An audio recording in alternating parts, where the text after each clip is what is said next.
안녕하세요. 주정현입니다. 5월 3일 월요일 사건으로 보는 세계사 시작하도록 하겠습니다. 오늘은요, 이 로댕의 깔레 시민들을 가지고 한번 이 노블레스 오블리주에 대해서 생각해 보는 시간을 갖도록 하겠습니다. 먼저 이 깔레 사건이 일어나게 되는 백년 전쟁에 대해서 살펴보고요. 이 깔레 사건과 이 깔레 사건을 통해서 나타나게 되는 노블레스 오블리주의 개념에 대해서 한번 살펴보도록 하겠습니다. 다음으로 이 공공기념물 조성 사업에 대해서도 한번 얘기해보는 시간을 갖도록 하죠. 이 백년 전쟁 시기에 프랑스에 대해서 살펴보고요. 이 깔레 사건을 통해 본 노블레스 오블리주의 개념을 한번 곰곰이 되씹어보는 시간을 마련해 보고자 합니다. 아울러서 이 예술과 공공행정 간의 갈등 양상에 대해서 이 로댕과 이 깔레 시정부 사이에 이 공공기념물을 어떻게 만들고 서로 의견 조율을 하는 과정에서 많은 갈등 양상이 벌어지게 되는데요. 그 과정을 한번 살펴보는 시간을 갖도록 하겠습니다. 오늘 다루게 되는 이 깔레 사건은요, 이 프랑스 북부 오드 프랑스주의 최북단에 위치한 도시입니다. 이 도시에서 40km 영불 해협을 이제 건너게 되면 이제 잉글랜드가 나오게 되죠. 한 40km 정도 거리에 있습니다. 사실상 이 대마도와 같은 거리라고 비슷한 거리라고 이 부산을 기준으로 해서 비슷한 거리라고 여러분들이 생각하시면 될 것 같습니다. 여기에 있는 것은 그 깔레 시청의 모습이에요. 자, 먼저 이 공공기념물 조성 사업에 대해서 한번 살펴보도록 하겠습니다. 이 1880년대 초부터 이 오기스트 로댕은 이미 여러 번에 걸쳐서 공공기념물 조각상 조성 사업에 참여하려고 시도를 했습니다. 하지만 매번 쓴 잔을 마셔야만 했죠. 사실상 이 시기는 이제 공황이라고 불리는, 물론 1920년대 공황만큼은 아니지만 사실상 이제 산업혁명이 어느 정도 안착 기간에 들어가면서 이제 매 주기적인 이 공황이 나타나던 무렵입니다. 그렇기 때문에 사실상 경제적 안정을 이 예술가들이 경제적으로 안정이 돼야 이 작품을 생산할 수가 있는데, 이 경제적 안정이 담보되지 않기 때문에 사실상 이 예술가들을 지원하기 위한 이 공공기념물 조성 사업이 이 프랑스 정부에 의해서 이제 많이 이루어지게 되죠. 사실상 그러한 공공기념물 조성 사업으로 인해서 예술가들이 명성을 높이고 경제적 안정을 얻을 수 있도록 공공기념물 조성 사업 추진을 확대하기 위해 프랑스 정부는 노력을 합니다. 그 와중에 깔레 시에서 이 오기스트 로댕에게 이 깔레의 시민들이라는 작품을 요청하게 되는 것이죠. 먼저 그렇다면 이 깔레 사건이라는 게 무엇일까요?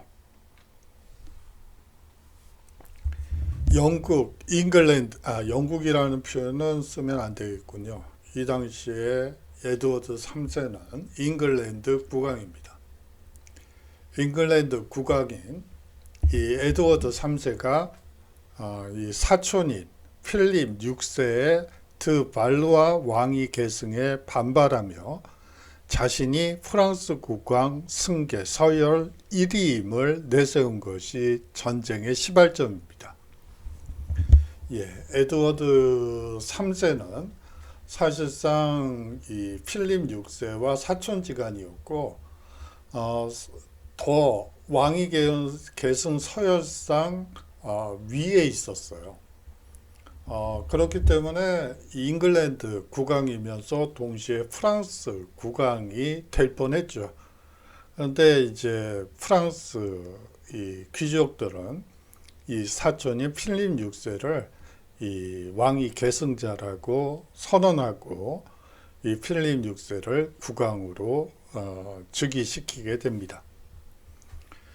자, 사실상의 국왕 승계 서열 1위였던 에드워드 3세는 어떻게 이럴 수가 있느냐고 반발하게 되고 그 와중에 전쟁이 일어나는데요. 이것을 우리는 백년전쟁이라고 부르는 것이죠. 이러한 왕위 계승 갈등은 1337년에 시작됩니다.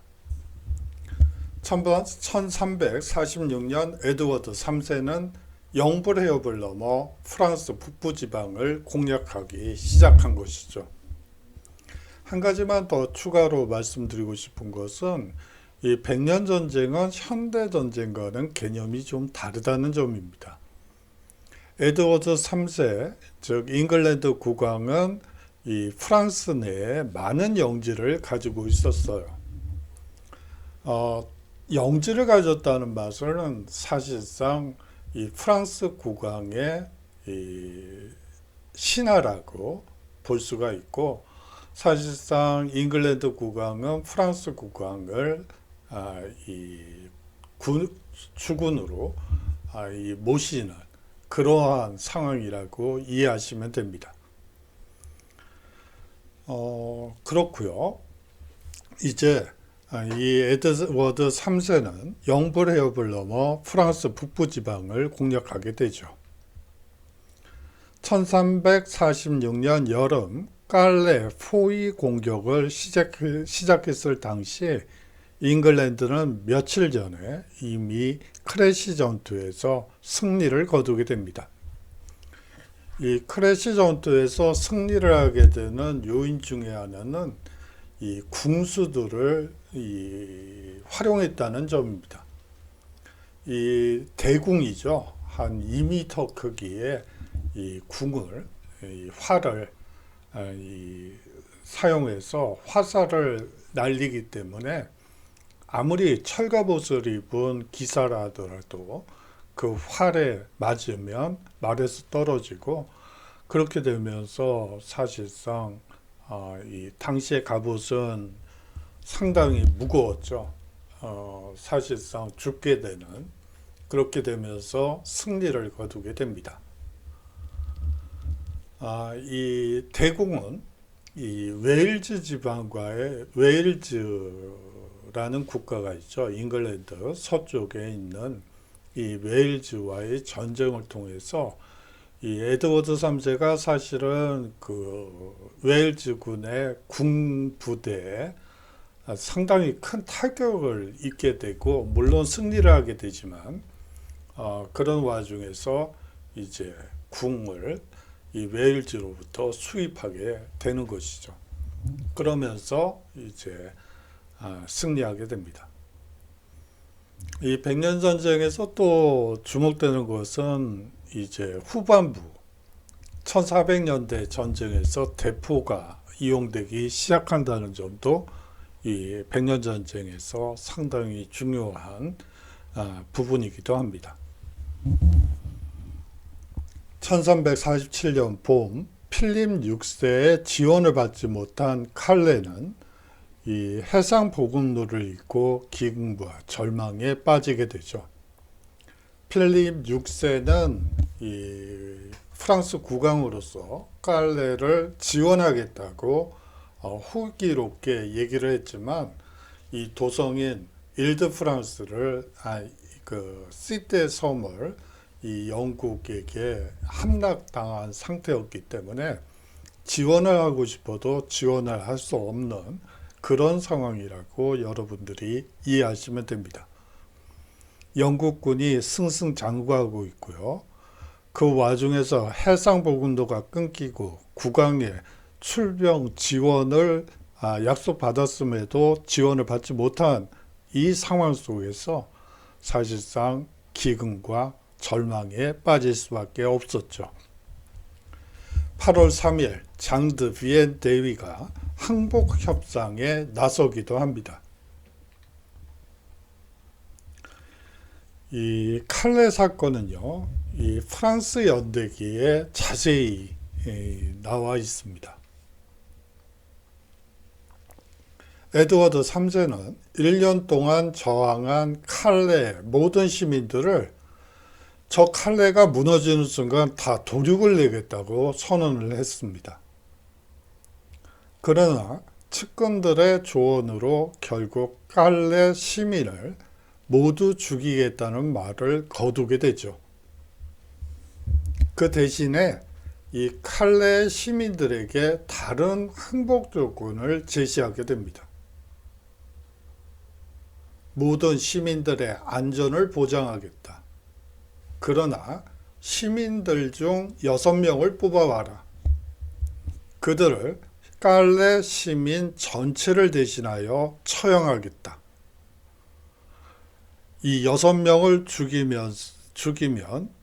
죽으면 칼레 시민을 내 생명을 보장해 주겠다라는 항복 조건을 제시하게 됩니다. 이 칼레 시민들은 한편으로는 기뻤죠. 우리도 이제 살 수 있게 됐구나 하는 안도의 한숨을 내쉬었지만, 다른 한편으로는 6명을 어떻게 골라야 할지 아주 고민에 빠지게 됩니다. 심지어는 제비뽑기를 하자는 의견도 있었다고 하네요. 그때 상위 부유층 중 한 사람이었던 웨스타슈 생피에르가 시민을 전체를 대신하여 죽겠다며 나서게 됩니다. 그 이후 이어서 최고위직 관료와 최고 부유층 등 5명이 나서게 되죠.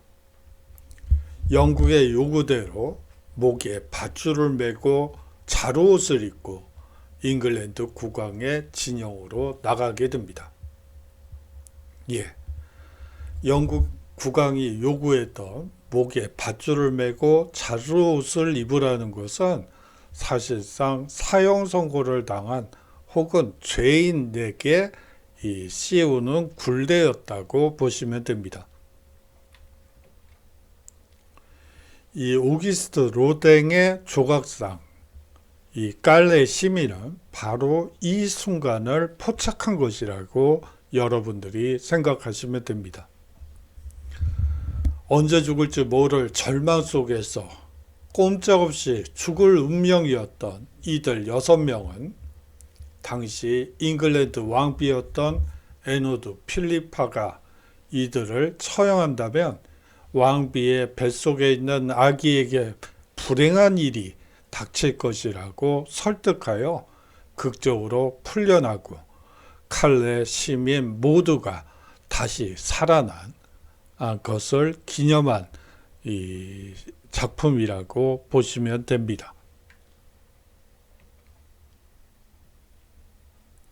시민 영웅들입니다.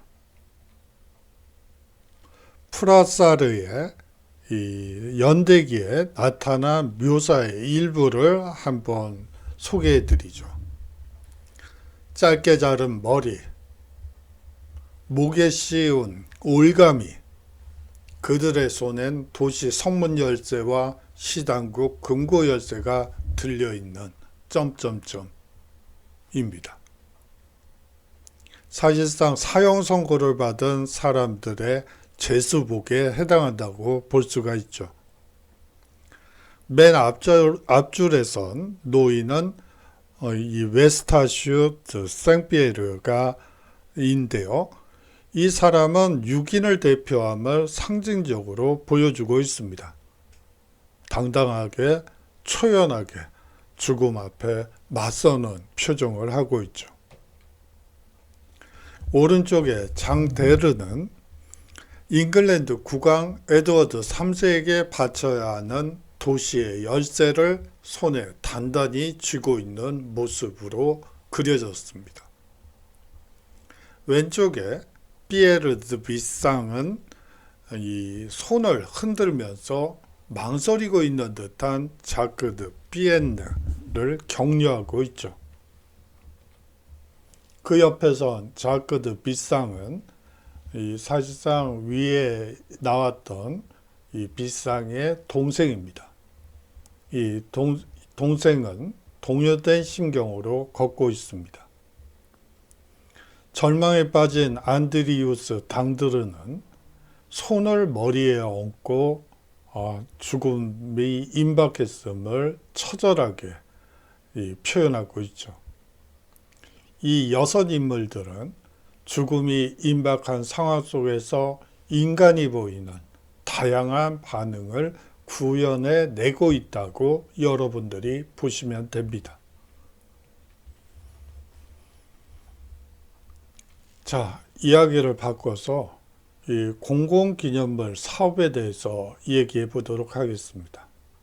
이 깔레시와 이 로댕의 갈등 양상을 보도록 하죠. 칼레시는 6명의 시민 영웅을 특별히 기념하는 행사를 열고자 했지만 로댕은 10년도 더 걸려 작품을 완성해냈습니다.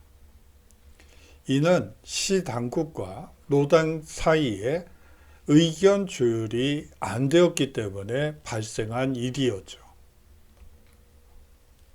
사실 로댕은 1885년 7월 칼레의 시민을 납품하려 했지만 부르주아를 영웅시하지 않았다는 이유로 칼레시에 의해 납품이 거부되었던 적도 있습니다.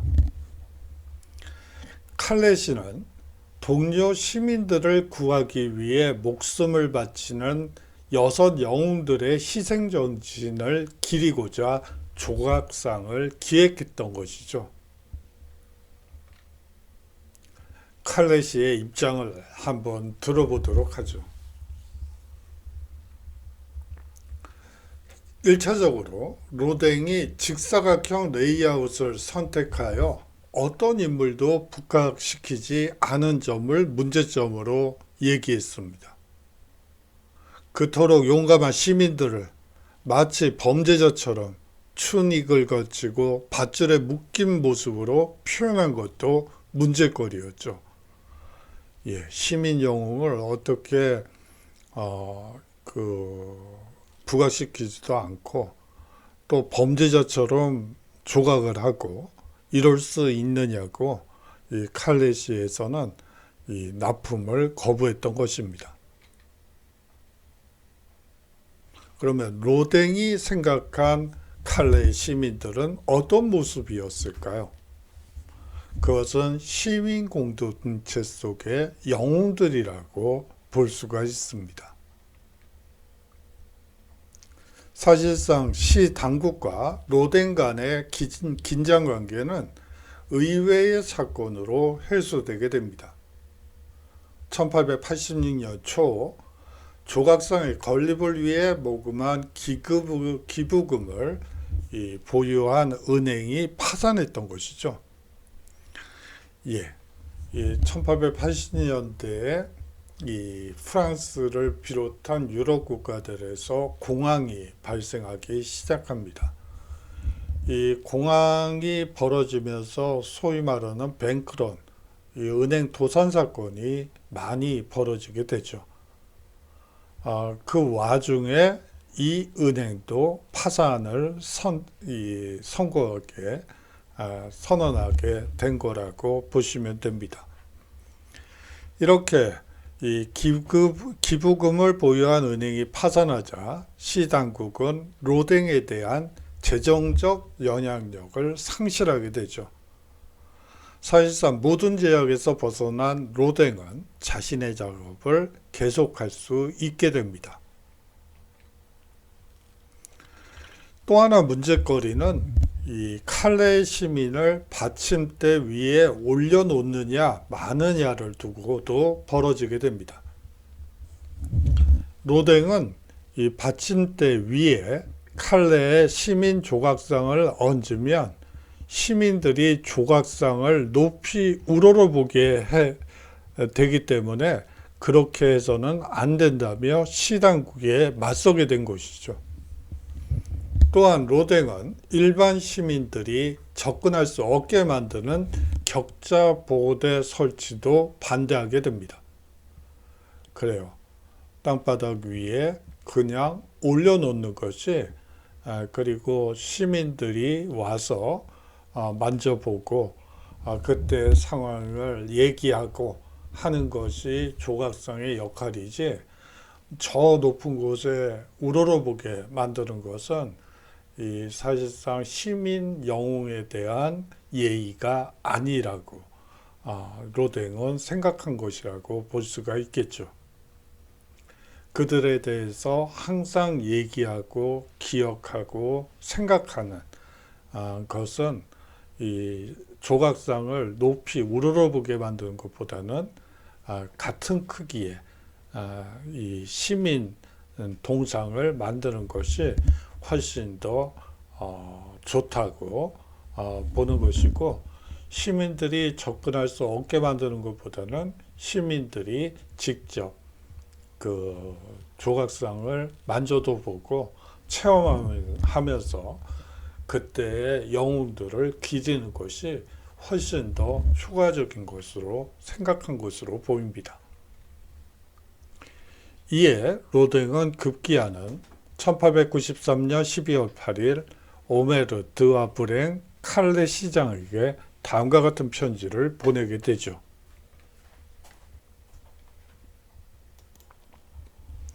저는 이 영웅들이 칼레의 시민들과 더욱 친숙해지기를 바랍니다.